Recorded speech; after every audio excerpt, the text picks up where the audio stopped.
Okay, so quite an intense world, and this is kind of fun to be able to do this with everyone. So the plan today, and I've been trying to think through how to on paper. continue to present this in the format we're doing it and to make it as effective as possible. So what I'd like to do today is I'm going to take up some of these questions I've referenced before on the language of how these classical Greeks thought. You might call them the pre-Euclideans. And you'll read in some of Lynn's papers references to the anti-Euclidean or ante, pre-Euclidean way of thinking. And there's a dramatic quality of thought that I attempted to address on the first discussion. There's a different way of thinking about how they thought about this. But of course, you have to jump into it, right? You can philosophize on things for hours, but you do have to jump in. So what we're going to do is look at we're going to look at a geometric proof, because I know one of the things that I felt challenged by when confronting some of these questions is, if I've never done geometric proofs, how in the hell do I know how to approach them?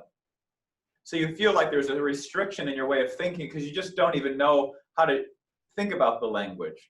So we're going to go through the Pythagorean theorem, at least one example. Like I said, there's 300 proofs, and I'll ask people if they have an idea, and if they don't, then I'll go through one possible way, and that'll make people familiar with it. It also just gives you a sense of what do we mean, because proofs are kind of interesting. Unlike a logical proof of Euclid, when you have to come up with a proof, you have to think about, well, you'll see there's a compositional quality to it, which is important to understand how Archytas is going to think about this problem. So we'll do the Pythagorean theorem, because that'll just be useful generally. Then we'll do a proof that's very relevant to what we're doing in terms of the way Archytas defines the problem. And in that one, maybe we'll have some proposals. Maybe we'll get some hypotheses. There's a couple of different ways of approaching it. And then thirdly, I'd like to go through the logarithmic spiral again. And this time I'd like to do it from the standpoint of the golden section. If people, I can try to send this out. If people haven't seen this,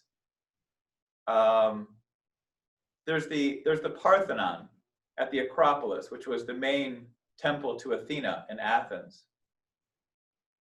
And if anyone's been in a redwood grove or anything like that, you get a real sense of how they might have thought about these temples, because you really do. You can imagine the thick marble columns as these. If you've ever been in a redwood grove, like a redwood grove, and it's a very thoughtful kind of environment with a canopy of the branches and these large, thick trunk trees. It creates a very thoughtful place. So maybe that was part of it. But there's a very interesting documentary done about the Parthenon, because they had to rebuild it. They had to replace it, or replace some of the structures. They wanted to, because it had been wrecked by bombing, I think, from World War I and World War II. And they wanted to really rebuild it. They're also trying to get the Elgin marbles, or the Parthenon marbles, out of the British Museum. And I know some people have been looking at Keats.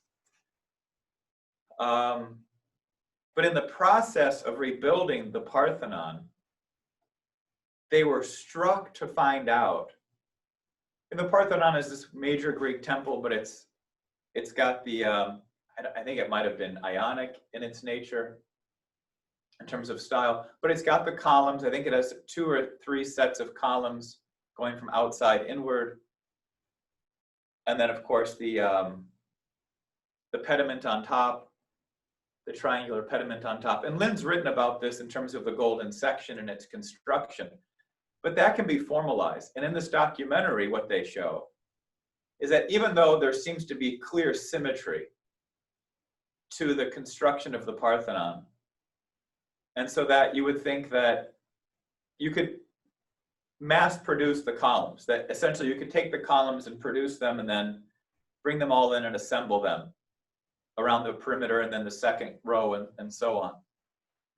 But what they found is that every single piece of the Parthenon was custom made, and there's not one straight line in the entire Parthenon.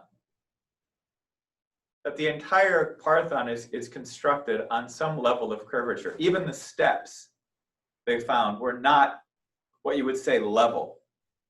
That they were built with a kind of curvature embedded in them. And so they had to build every piece custom in the replacement of it. And so in some ways, you get a sense of how the Greeks thought, a real application of a living sense of geometry in this regard. And so what we'll do is it'll just be kind of fun to kind of build a spiral off of the golden section, which is also then the spiral that you'll find in the seashells, the pine cones, and a general living processes. And just kind of use that as a language. What you're going to find a little bit today is that we seem to be using a little bit of algebraic language. And it's really not algebra in a sense. If we want to dive into Gauss's theorem of algebra, there's a whole different question that we would be dealing with. This is just kind of using a language that seems like algebra, and in essence, in some ways it is, but it's just using it as a descriptive language. So if there's questions, if people are unclear, please jump in at any time. And what I hope to do is to go through these 3 sections and then also be able to create a little time for discussion afterwards if people don't jump in during. But feel free to jump in at any point. Because we haven't worked together, because we're not sitting in the same room, I think that it's best for me to just move through some material, as I said last time, and then take questions. But I fully encourage anybody, if you're unclear about something, even the simplest thing, that it helps, because it'll help me develop the idea, I think, more effectively also. Okay, so let me get into this. All right, so this is the Pythagorean theorem. Does anybody have a hypothesis? Now, of course, if you already know a solution, but does anybody have anything they want to raise or an idea about how to approach this?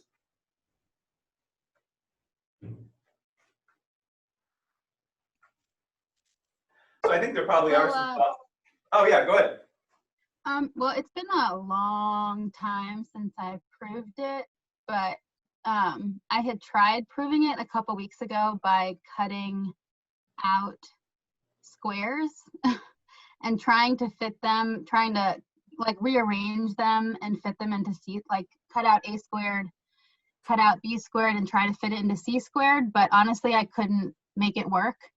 But that was like my vague recollection of proving it from a very long time ago. Right, So right. that was my first hypothesis, and I didn't succeed. So. That's good. That's a good process though. That's useful. I'll probably give a hint. If you're going to play with this, having graph paper really helps, because you can really see the squares and dimensions and areas of things a little bit easier. So that I've always thought that was helpful. Did somebody else have something they wanted to say? Okay, well, one thing that Maria just raised is that, just in case, I mean, if this is even raised in schools today, it's hard. I don't think I ever got this far in school. So that you're given this equation and just this data that this is true. A squared plus b squared equals c squared, when the sides A, B, and C are the sides of the triangle. So that's all you really got. You got it as a rule to apply. So the brainwashing was already pretty thick at that point, in terms of how to think. This question, this Pythagorean theorem, we've had discussion this last week because of the anniversary of Riemann's habilitation dissertation.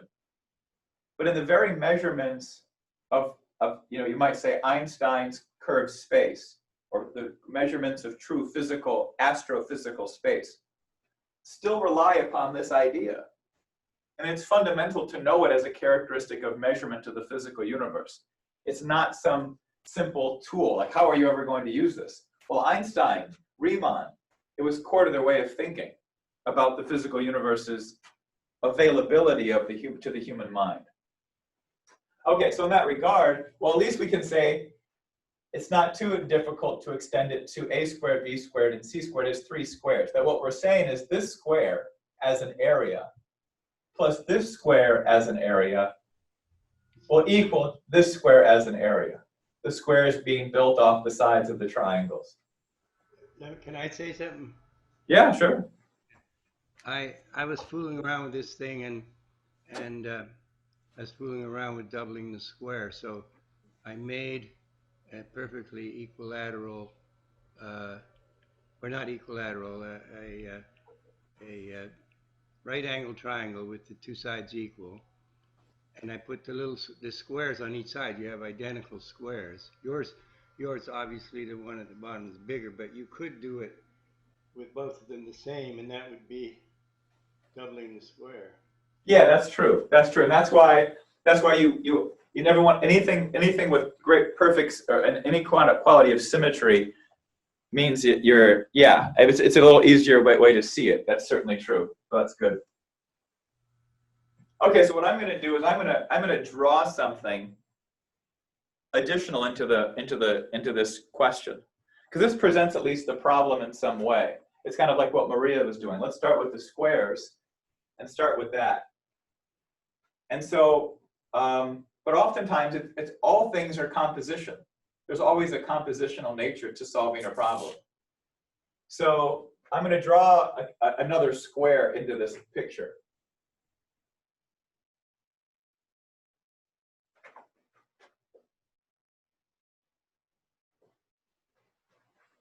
Okay, so I've drawn now, you could say, a fourth square. It's a square that encompasses c squared. The c squared touches the sides of this square. It also then includes four triangles. And because it's a square, all of these are 90-degree angles.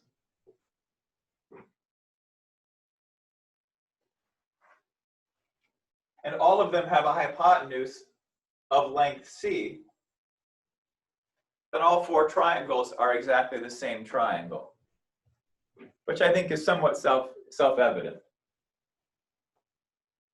But if it's not, someone can ask me why, if we want to dive into that more. Okay, well, the question I would ask them, can anybody tell me what the area of this square is? Does anybody have an idea of either what the answer is or how would we approach it?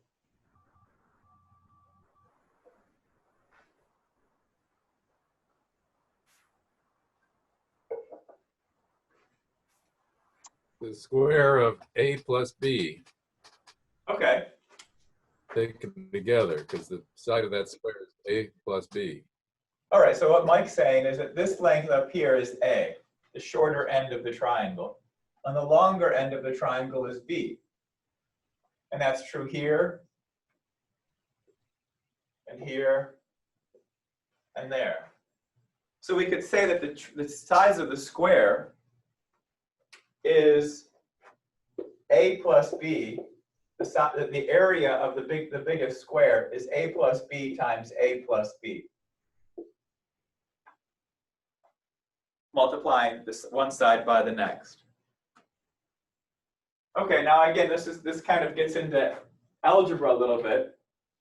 If anybody remembered the FOIL, the first, outer, inner, last. But let's just do it a bit more geometric, because there's no reason to just apply algebraic rules,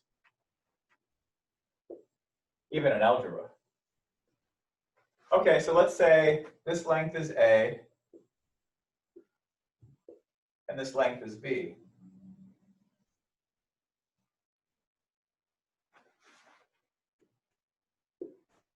That was sloppy.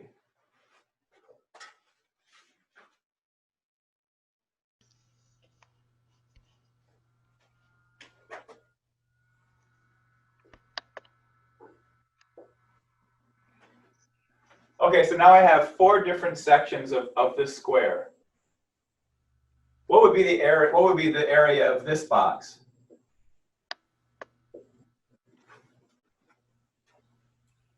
A squared. A squared. Okay, so it's A. It's A times A. And then this box here is B and B, so this will be B squared.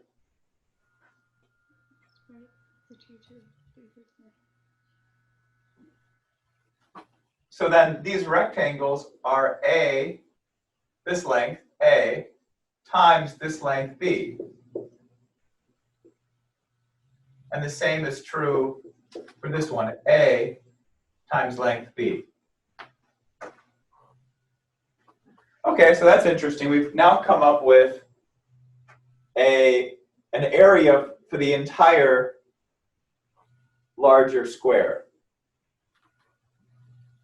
Let me just write this out so you can see it. It's a squared plus b squared plus 2a times b.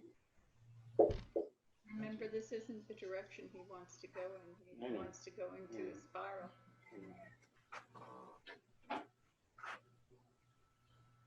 Ooh, we're on it. Okay, anybody lost right now? Anybody feel like they feel like they missed a step? Okay, good. Okay, so, well, if we look at this tells us something right now, doesn't it? I mean, we wanted to prove a squared plus b squared equals c squared. Now remember, the way the Pythagoreans would have dealt with this, they were just asking the question, is there some relationship? They were probably investigating all kinds of different triangles and relationships amongst these things. So the proofs, the discovery of it would have been different. Now to unfold this discovery is much more difficult than unfolding Archytas's discovery. That's the irony of it. Maybe the more advanced you get or more complex, the hypothesis becomes more clear, or the nature of it, the nature of the thought. But you know, it's clearly an investigation. But we know that in just defining this larger square, we have a squared plus b squared. So the question to ask is, well, if we know that this third square or fourth square contains c squared, the question is, what is the area of these four triangles combined?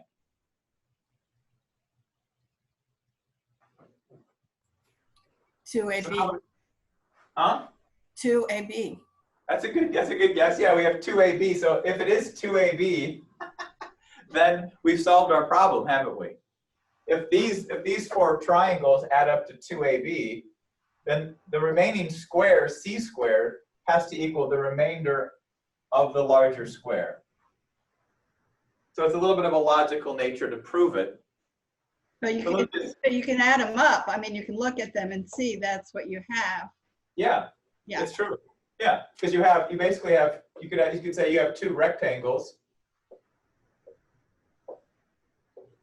Just one way to think about it in case someone's wondering. So these are two triangles and two triangles. We could even number them. 1, 2, 3, and 4. 1, 2, 3, and 4. The area here is a times b, and the area here is a times b. So in essence, we've solved the problem.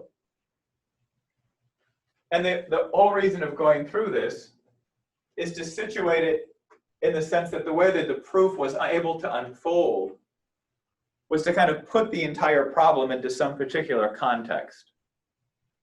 To think about the problem in some kind of imaginative way. What if we do this with let's take these three squares in this triangle, and let's put it into let's unfold some of the relationships that are already ongoing. So hopefully you get some sense of how to make a proof. Now, is anybody unclear about how this problem has been resolved? Does anybody want me to go through the steps again?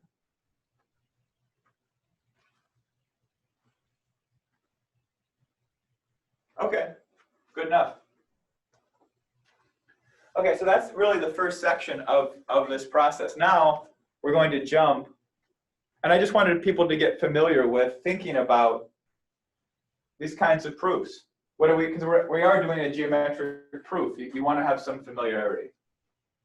So I'm going to erase this, and then we're going to take a look at a particular proof that we have to have as a relationship to the whole that we're taking a look at. It's going to be critical to Archytas's definition of the problem. Mike, can I add a comment? Yeah. This is Hans. My Danish friend who organized for a long time in Germany, Peter, he found a really very nice and pedagogical way to show a route to how this might have been developed as a discovery. And I could just give a few hints and people can try to go through it. So if you just, it was mentioned before that if you double the square, you have a special case of the Pythagorean theorem.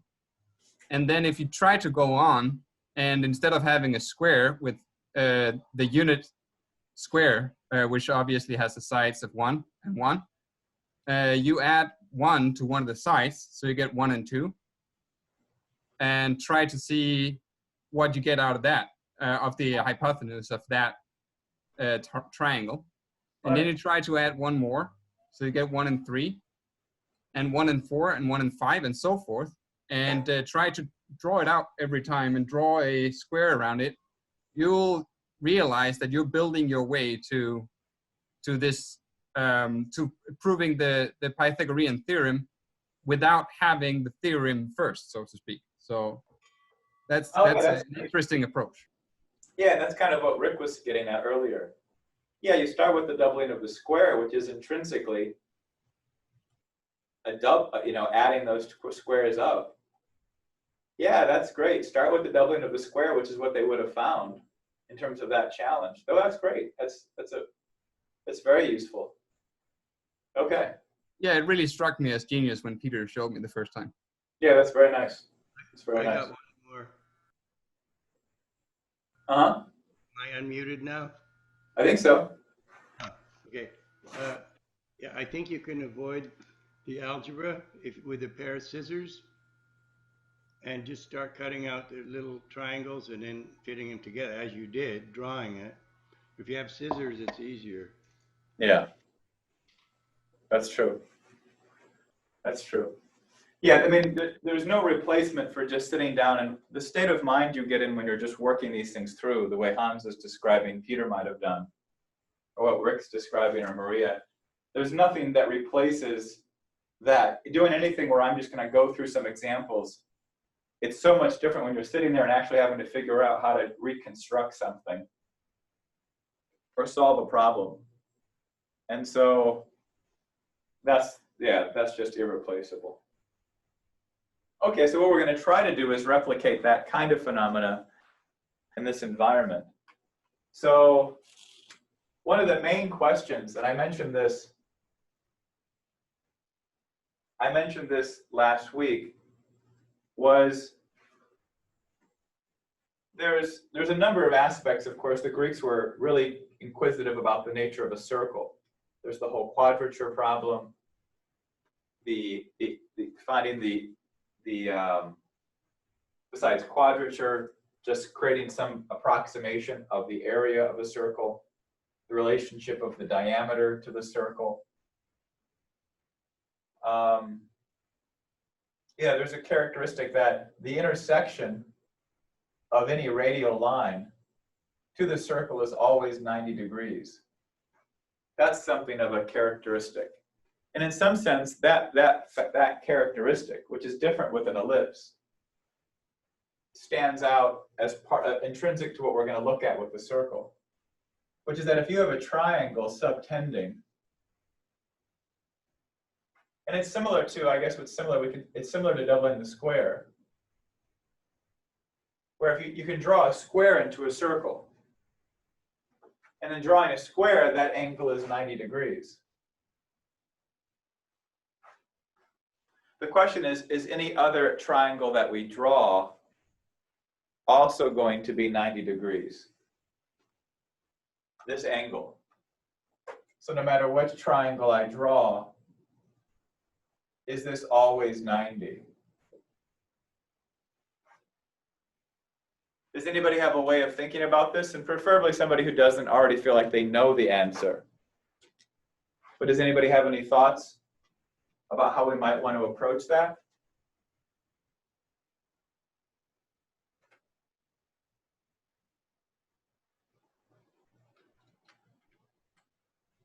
Okay. Well, let's take the inverse. If we suspect that it might be. Now, there's very good reasons why we might suspect it. If you really took the time with a compass and straight edge to draw these various triangles and circle, you would have a sense that they're not changing their angle. The more you move to the closer and closer to the diameter, the angle is not changing that much. So if there's no apparent real change going from, say, the top of the circle where the square is, then if there's not much apparent change, it's probably not changing. The question is, can we come up with a satisfactory proof? Well, what if we said, well, that means if I take this point here, if I replicate it like I did with the square, and I say this point here, the question is that both of these would be right angles, is what I'm proposing.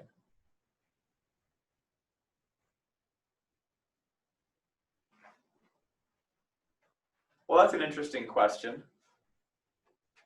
What if I just took the rectangle?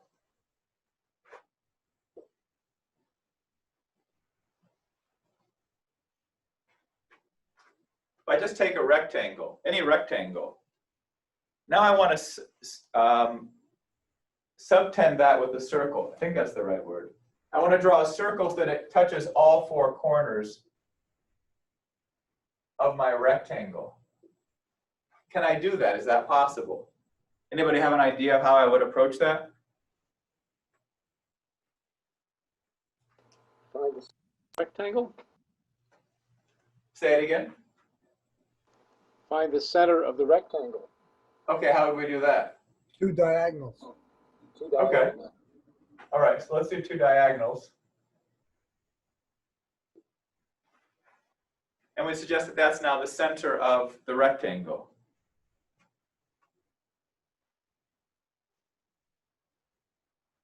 And it seems somewhat then obvious that each of these lengths, each of these four lengths, have the same distance from the point in the center to the corner. But they're all part of the same character. There's a symmetry involved in the rectangle. So if we draw the circle, which of course I'm not going to do very well under those circumstances, but you get the basic idea that it would be, with a basic compass, you could draw a very effective circle and it would touch all four of those points because the distance would all be the same. And since that's always true with any triangle, with any rectangle, no matter how narrow you made it, or how close to a square it might be, the characteristic will always be the same. And this is somewhat important, so let me just refresh your memory in terms of last week. That the whole basis of how Archytas is going to define this problem is that this angle is 90. He can then draw a 90-degree angle here and a 90-degree angle here, and he can create all of the critical points he's going to need that are going to create similar triangles and the lengths AE, AD, AC, and AB. From this triangle, this one here, and then of course the larger one. Okay, there's another way of just exhausting it. That probably is sufficient. I don't even know if I need to do anything else. Does anybody want to see another proof of the same problem, just for the sense of variety of proof?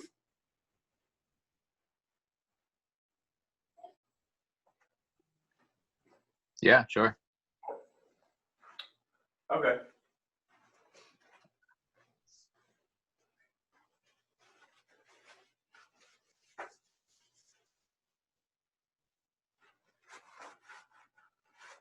If we wanted to prove it a bit more analytically, this is a bit more intuitive, but there's also more of an analytical proof.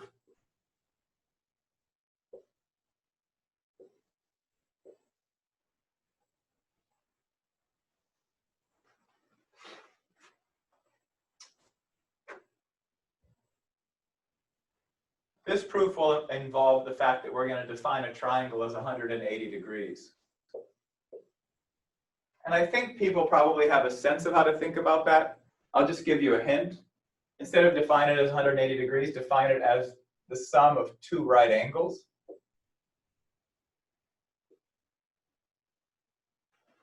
And then if you start from that perspective, you can come up with a pretty good idea of how to prove a triangle has 180 degrees. But if we say this is angle A and this is angle B, and this is a radius, this is a radius, and that's a radius. Well, this also would be angle A, and this also would be angle B. You might ask why. It has something to do with the nature of an isosceles triangle. If the sides are equal, then the angles are also equal. It's a natural characteristic of how triangles, the internal or intrinsic relationship with triangles.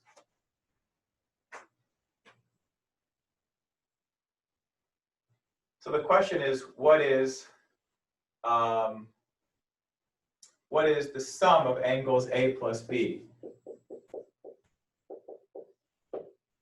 That's what we're asking. What's the sum of that angle? Well, we have two triangles. We'll call it triangle A and triangle B. The angles of triangle A plus triangle B would add up to 360 degrees. This angle here, we'll call this angle X and this angle Y. The sum of X and Y, we know to be 180 degrees.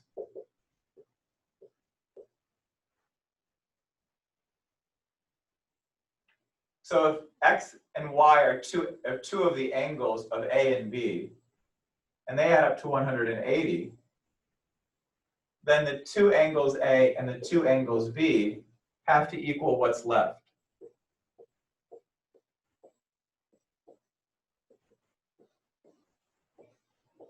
Or 180 degrees.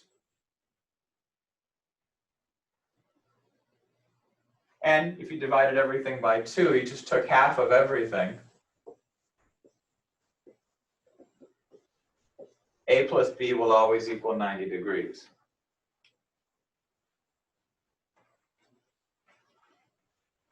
Okay, does anybody have any questions?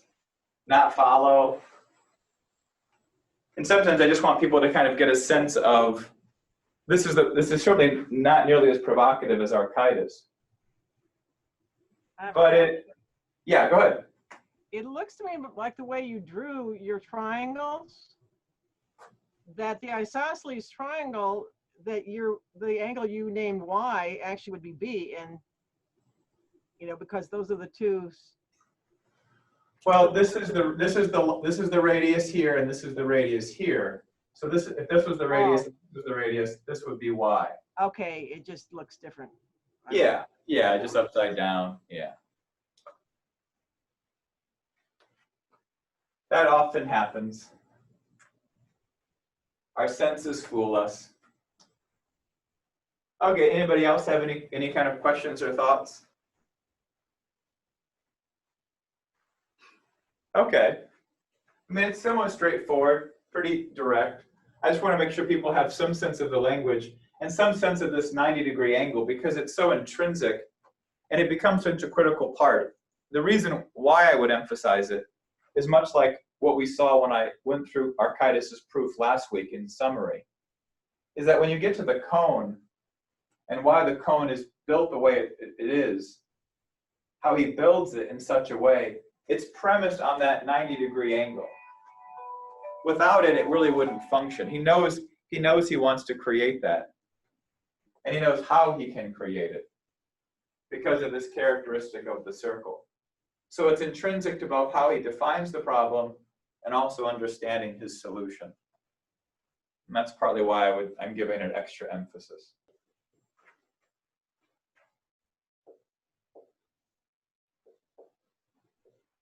if you actually had blocks of cubes.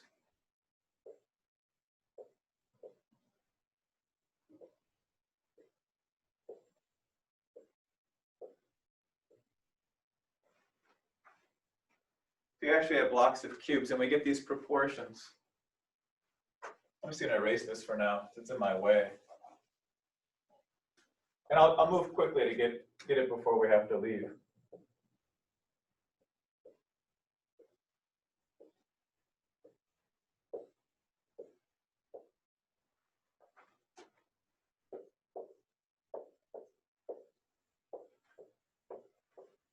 There's a geometric proportional growth that one immediately confronts, which is very similar to what you confront in the Meno dialogue. 1, the 2, and the 4. And as I referenced before, you always get this, you ask someone to double the square, you always get the kind of funny creative person that says, well, if that's 1, then that's 2. And you go, how do you know it's 2? And you go, well, it's just 2. You said that one's 1, I say this one's 2. But of course, there's a question of, to create clear knowability of an area of 2, you can just add a second square, but you don't get an actual square in doing so. So the question is, you've lost the integrity of your shape, but you've solved the problem of area. So the question is, can you have a square of 2? And if you can, what's the length of that square? Well, a similar problem comes up with the cubes.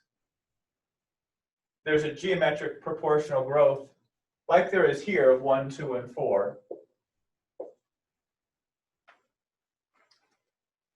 And there's a, but in this case, it's, instead of reaching another square at 4, a cube at 4, we have to go to a second level of doubling, or a third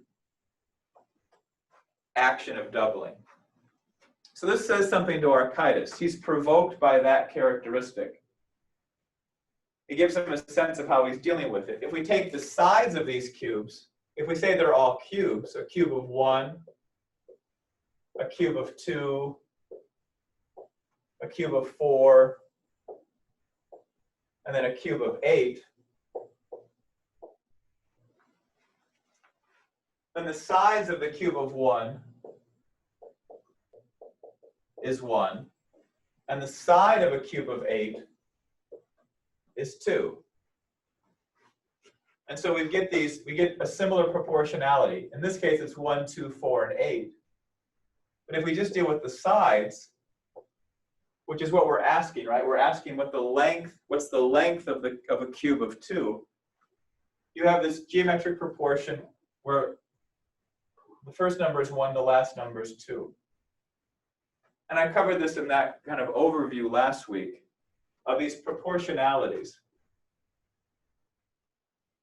And it's, again, if people want to, the important question is to say, can you find out what that length is?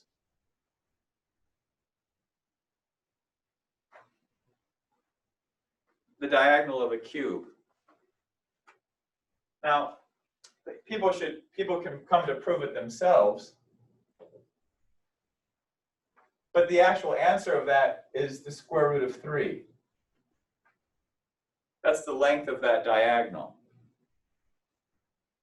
Now, what stands out about that is that it's not, even though it's the diagonal of a cube, it's still only a square root. It's similar to the square, to a side of a square. This would also be provocative to Archytas, because you're asking the question, how do I even get to a cube root? As I said last week, the side of this cube is a cube root of 2. The side of this cube is a cube root of 4. And those are just nominal names. We're just giving that as an expression. It's an accurate description, but it's simply a nominal assertion. There's no meaning to that.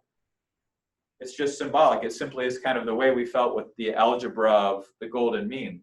There's no real, it's just a nominal kind of game.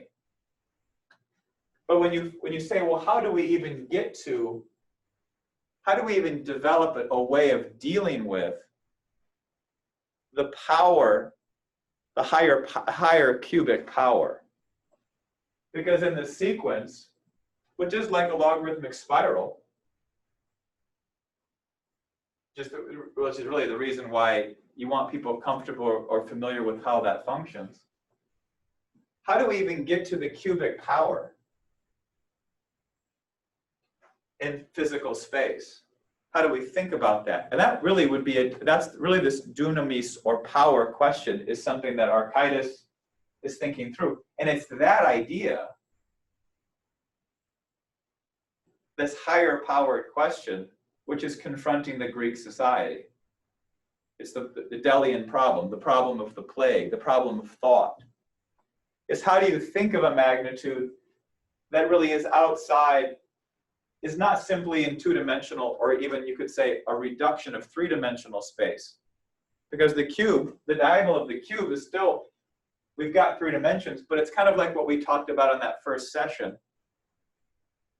That when you really are talking about 3-dimensional activity, you really have to take it from the standpoint of 4 dimensions of action in space, and that the 3 dimensions are a derivative or a kind of a residue of that 4-dimensional, or you could just say reality, right, where action and motion and development are taking place. So that's what Archytas is, how he's thinking of the problem. This is what's confronted, this proportional relationship. But what stands out is if my 2 outer numbers are 1 and 2, then I automatically get in a geometric sequence. Then these numbers are automatically filled in. So he has some game plan. He has some game plan based on that. Okay, any questions on this? Yes. Okay. So yours, I didn't quite hear what you said. If those 2 numbers, 1 and 2, are identified, those 2 numbers between are what? Automatically what? They're, well, yeah, you hold that question Okay. in a sense. But let me hold it because it's an important question to hold in your mind. But the point is that if I have 2 numbers, 1 and 2 on the outside, there's only 2 numbers these numbers can be. So if I can, let me put it in the way it's actually going to manifest. Okay. And then then we'll get to kind of the circle and the questions. If this number is 2, and I want this number, I want the cube root of 2, I want this number, and I've got 3 geometric relationships before I get to 2. Does that make sense? It's a little wordy, but I've got a geometric sequence with 3 numbers, and the last one is the number 2. At this point, I have no idea what those numbers would be. I need at least one more number. If I can make the first number 1, then I will get this number. I'll get the cube root of 2 for the second number. It won't be totally clear what I'm saying in terms of why I'm saying it, but but just see if it makes sense logically is all I would be proposing right now. Does that answer your question? We'll see. Kind of. I mean, as you said, it's just hold the question. Yeah. If this number becomes 1, if I have these 3 numbers in geometric proportion, they're on the logarithmic spiral. All 4 numbers are on the logarithmic spiral. They're all unique rotations, and I've only got 1 number, then I have no idea what these other numbers would be. If this number becomes 1, then I know what these other 2 are. Okay. That flows just naturally. I know exactly the way this thing is moving, and the second number would become the cube root of 2, and the third number would become the cube root of 4. So it's kind of defining the problem simply numerically as a set of geometric proportions. Now, this is how Archytas is, he's confronted with this.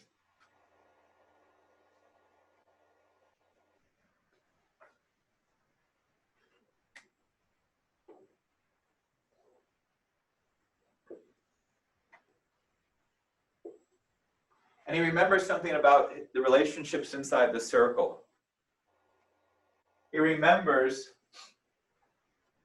that there's a characteristic of a right angle at the triangle of this circle. And he also knows there's something about the fact that if I've got a triangle of inside the circle in this way with a 90-degree angle, if I generate another triangle with a 90-degree angle that both share, meaning this triangle here, A, C, and D,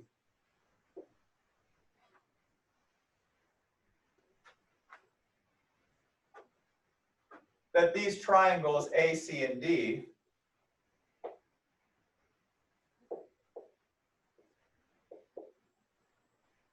has a similar relationship to A, C. Is this still visible or am I too high? Slight, just on the edge. Right. Too high, okay.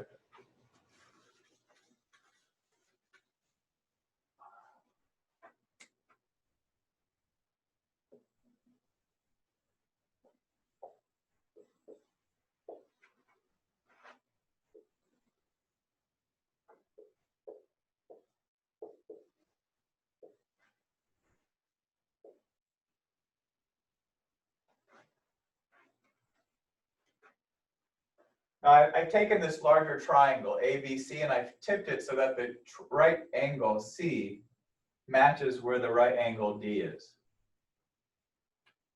And you see that these are similar triangles. This angle A here is the same as that angle A there. It's like I've taken this triangle and I've flipped it up. I've taken B and I've rotated it upwards. Do people see that?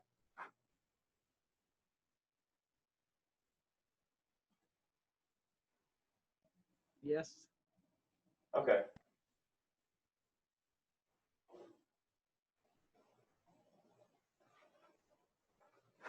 And so there's a relationship that Archytas is already beginning to develop that's logarithmic.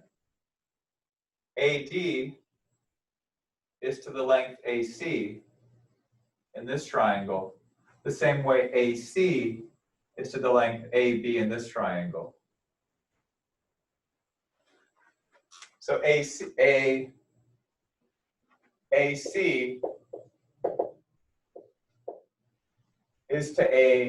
AD is to AC as AC is to AB. By just drawing this first line down, he's been able to generate that relationship with the similar triangles. So we needed four. We need four geometric relationships, minimally. At least in terms of, we also need some specific numbers. But we need four geometric relationships, and we've been able to generate three. So Archytas knows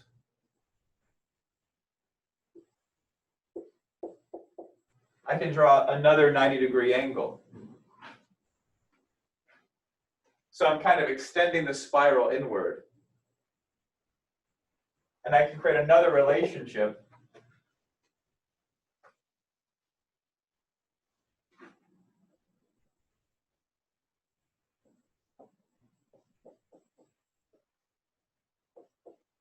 so where again, I'm taking the triangle and I'm rotating it up so that the 90-degree angle matches.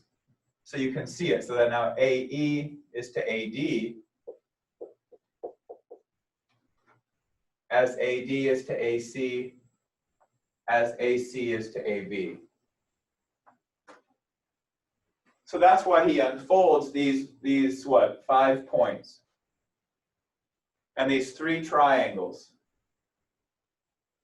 to create these 4 geometric proportions.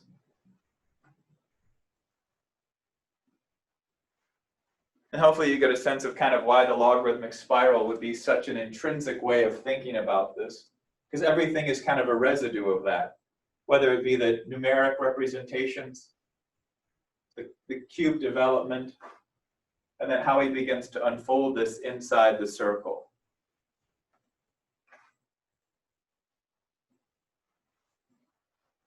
And so I think I forget who it was who asked the question to rebuild this.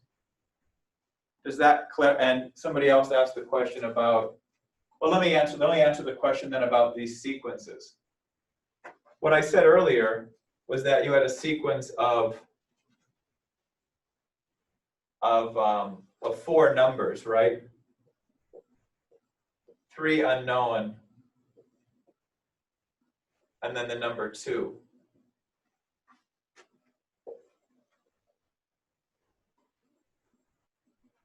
And the reason why is because if I let the radius of my circle be 1,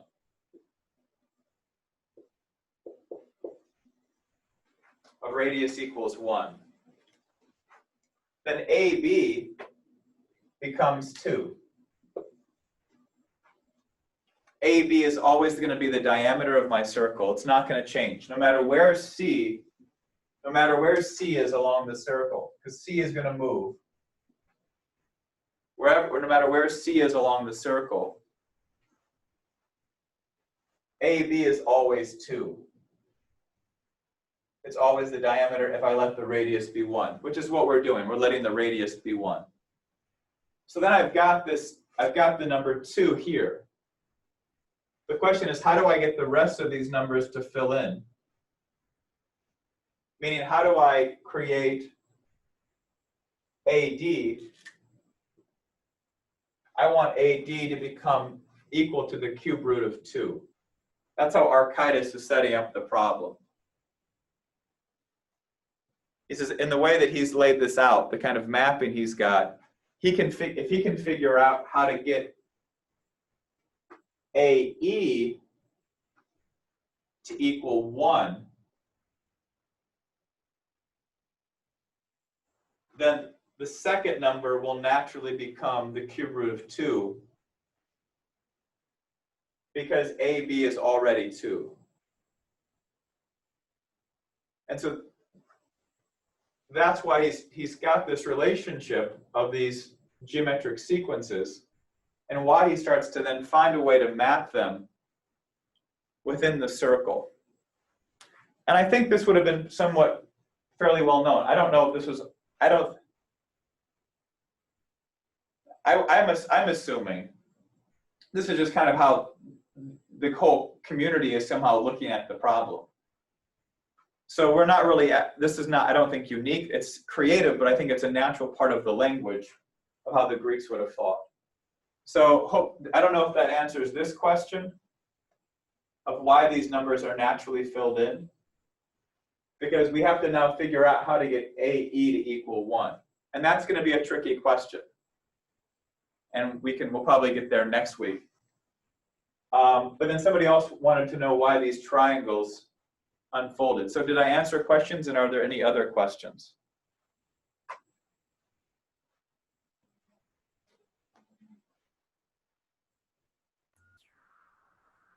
Well, Mike, Yeah. I have a question. And I mean, from what you're laying out here, with this all being done on the circle, on the plane, are you saying that with these relations, we're going to get these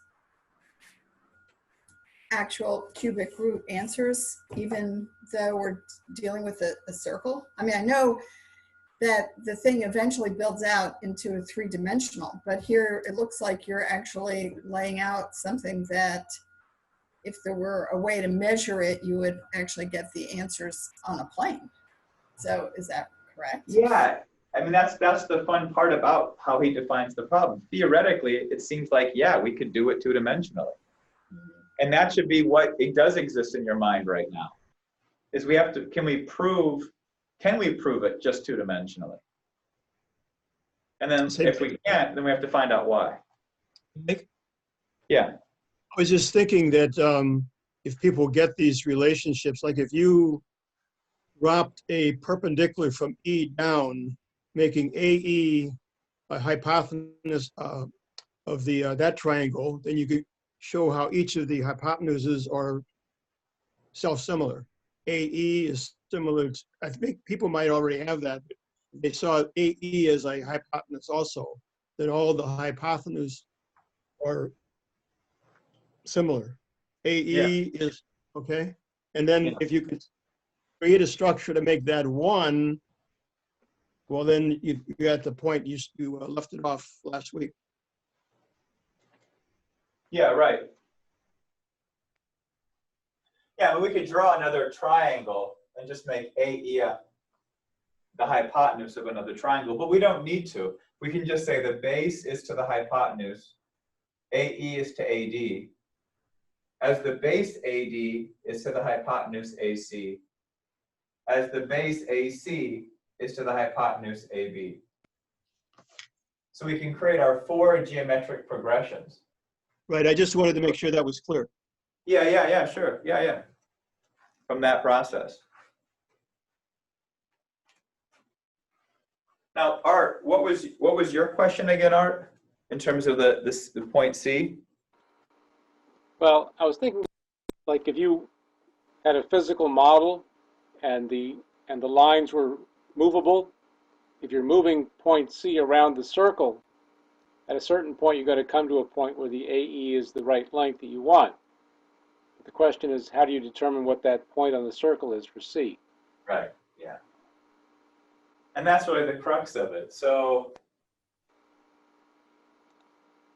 what we will, really, I think we'll take some time next week.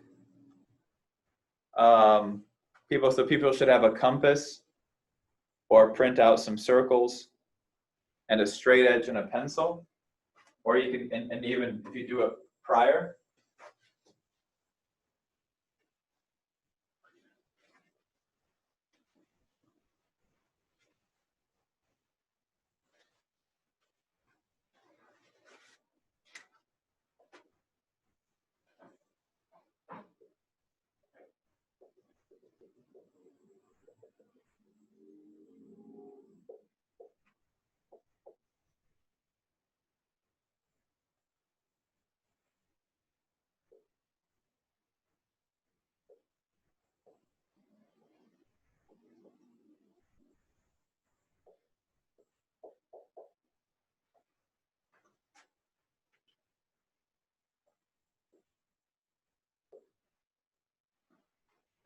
Okay, so this maybe to help people understand Art's question if it's not clear. If I take this, I can see where the torus, I can see how you got the torus now, because you got the radius 1 and you're drawing another circle with that radius centered on A. And then yeah. 2 circles can be rotated around somehow to, I don't know. Yeah, you're good. It's good. Yeah, it's good to have you, I mean, how he actually came up with it, we're never going to be inside Archytas's mind, but we can definitely hypothesize it. But it comes out of a let's see. It's a subjunctive. But in this case, what we're defining is actually something that you'll see come up again. You'll probably see it come up again really with the cone.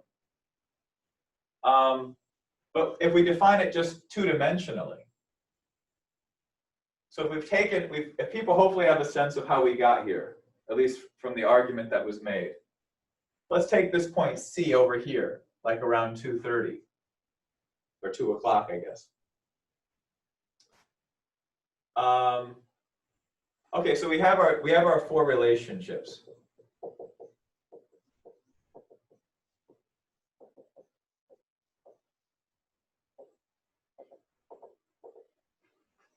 And we've got AB at 2. And we're gonna solve the problem if we can get AE to equal 1. Well, the question is, can you personally draw these triangles in relationship to a circle where at this point E falls somewhere along this other circle?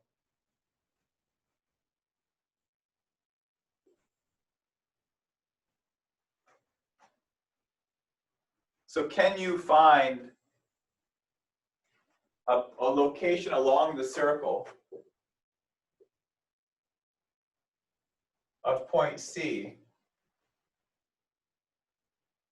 so that when you draw down to D and up to E, that E will be along this circle?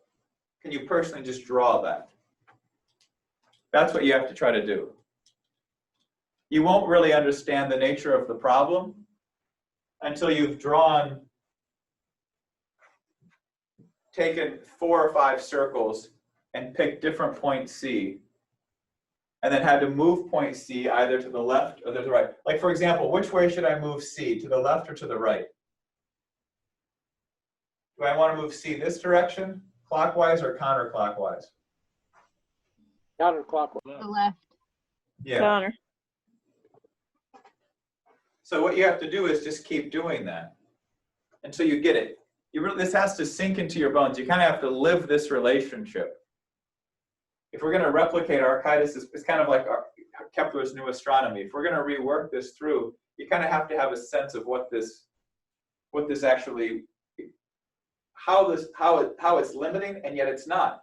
If you want to actually build a cube of volume 2 with some tolerance of measurement, that's all you need are these 2 dimensions.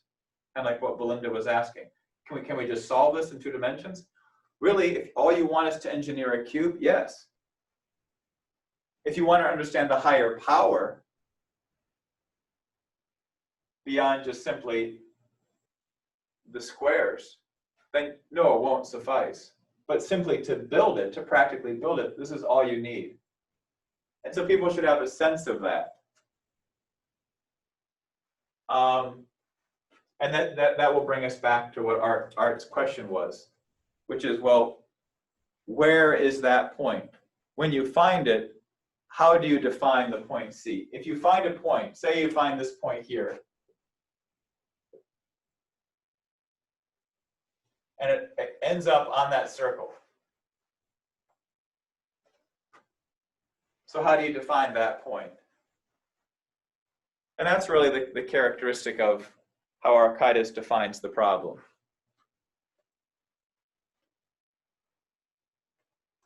So if you don't know, if you're not sure how to replicate that, is anybody unsure how to replicate that, or exactly what I'm saying you should do between now and then, or in some sense,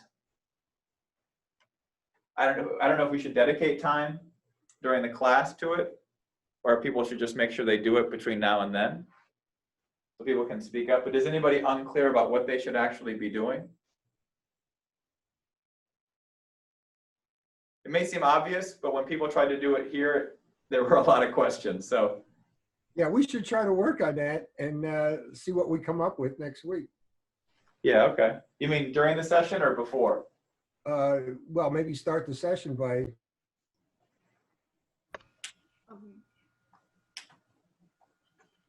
Well, people should try and work on it between now and next week, and then we can discuss, the problems or solutions. Yeah.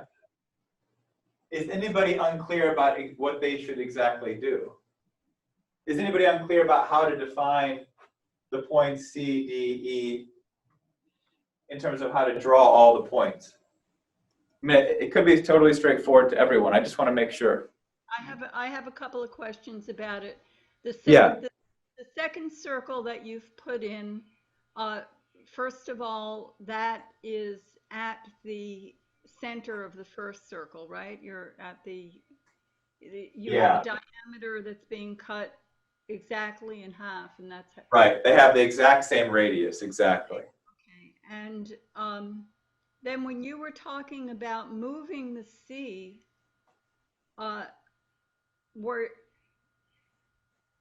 does one just sort of have an idea of how far and then see if it works? Or is Yeah. it- Okay. Just kind of guess, and if you go too far one direction, come back the other one. Okay. Yep, that's it. Yeah, we have to kind of, you have to live in this space a little bit. You have to really kind of know it and draw it out if we're going to be able to feel like we can take the leap into why Archytas is now going to unfold this the way he does. And maybe even my hypothesis won't suffice for you. I don't know if I can resolve everyone's question, or, you know, is that exactly how Archytas thought? But hopefully we can get some sense of how everything fits together. Any other questions or thoughts? Or It's one of those things where I can see very clearly how it works visually or in my mind's eye, but I have no clue how to actually define it. I don't even know where to begin on how to define it. you mean define what you would do, or define, what do you mean? Say more. Define where C is. Oh, right, yeah. I can see in my mind's eye the movement of C along circle ABC, moving all of the relationships, and moving E to the point where E can intersect that other circle constructed around A of the same size. And I can see how you move that and you get it to line up, but I have no sense of how you actually define point C based on that. Right. And that's what everybody, if everybody is there right now, then we could move on to Archytas's proof.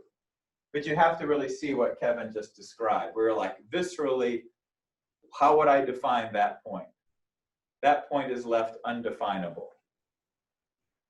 And that's what people should come to conclude, that it is entirely possible to solve the problem from a geometric or engineering standpoint, and yet it's entirely impossible to do it in principle itself.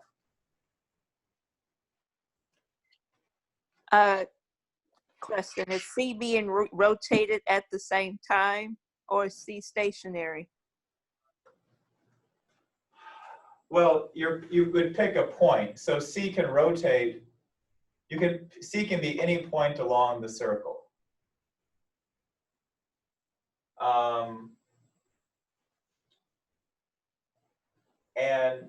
And so you can pick a point, and then if this, like the point we chose here, was too far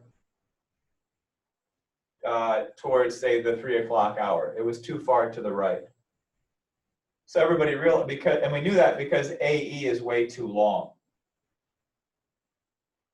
We want AE to match up to this circle here. Now the reason why is because at this circle, along this circle, AE equals 1. The radius of this circle is also 1 from point A. So if we can get E to fall on this circle, then AE would equal 1, and AD would equal the cube root of 2. We would solve the problem.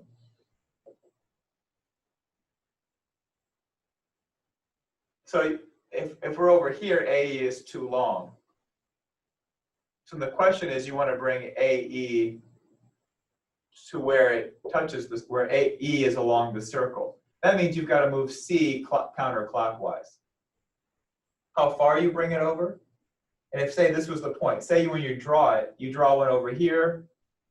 You say that's too close, you go back over here. That's too far away, so then you pick this point. And at that point, when you draw it, your E ends up right on that circle. You've solved the problem. Then the philosophical question comes up, which is what kind of Kevin and Art are raising, which is, well, where is that point? And so you want to have a real sense of that. You want to have a sense of being able to draw it out, see the relationships moving, because as you move C, D is moving, right? D is moving along the diameter.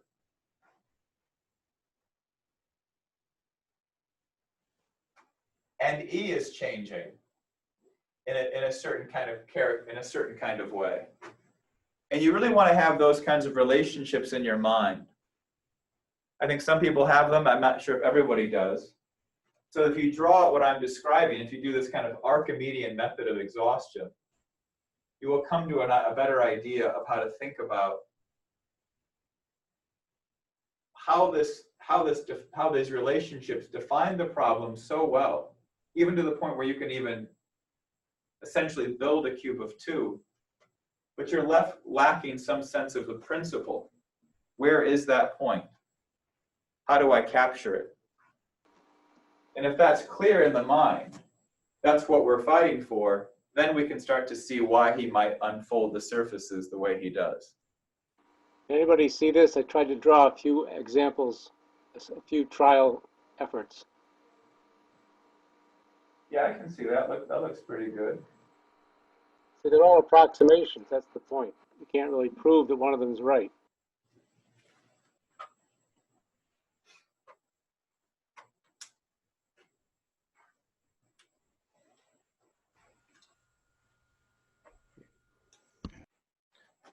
So it's somewhat straightforward, but it's kind of like a tuning question, right? We really kind of have to define that tuning of these voices, even if it's not with all 4 voices in the chorus, but you want to tune it in that 2-dimensional way. So it's very clear. That relationship is very clear in people's minds, because that's why Archytas unfolds it the way he does. He's got to be able to define that point C. If you have a clarity that we've got to figure out what point C it is, then we have the natural quality to extend it into the solution.